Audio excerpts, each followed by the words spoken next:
काय तयारी सध्या सुरू आहे तुमची आंदोलनाविषयी आणि मुंबईच्या आंदोलनाविषयी? 27 ऑगस्टला संघर्ष योद्धा मराठा योद्धा मनोज जरांगे पाटील यांच्यासोबत 6च्या 6 कोटी मराठ्यांनी जायचं ठरवलेलं आहे। कारण आजपर्यंत आपण बघितलं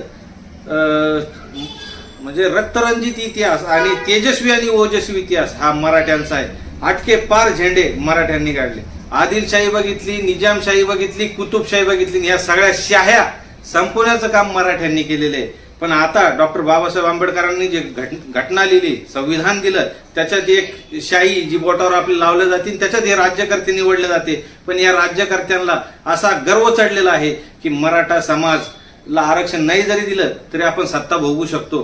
तर त्यांच्या छातडावर बसून आरक्षण कसं घेतलं जाईल हे मनोज जरांगे पाटील यांनी दाखवलं। 27 ऑगस्टला 6 कोटी मराठ्यांनी मुंबईला जायचं ठरवलेलं आहे। प्रत्येक गावागावात, तालुक्यात, वाड्या वस्त्यांमध्ये खूप नियोजन चालू आहे। प्रत्येक घरातली एक गाडी आम्ही मुंबईला नेणार आहे। आता प्रत्येकाकडे 4 व्हीलर नसती, म्हणून आम्ही एक अभियान चालवलं आहे की 4 व्हीलर जरी नसली तर आपापली 2 व्हीलर घ्यायची आणि आपल्यासोबत एक जण घ्यायचं। 4 व्हीलर ज्यांचं येणं शक्य नाही पण त्यांच्याकडे 4 व्हीलर आहे अशांनी 4 व्हीलर उपलब्ध करून द्यायच्या आपल्या समाज बांधवांना नेण्यासाठी। एक महिना पुरेल इतका दाना पाणी आपल्याला घेऊन जायचं।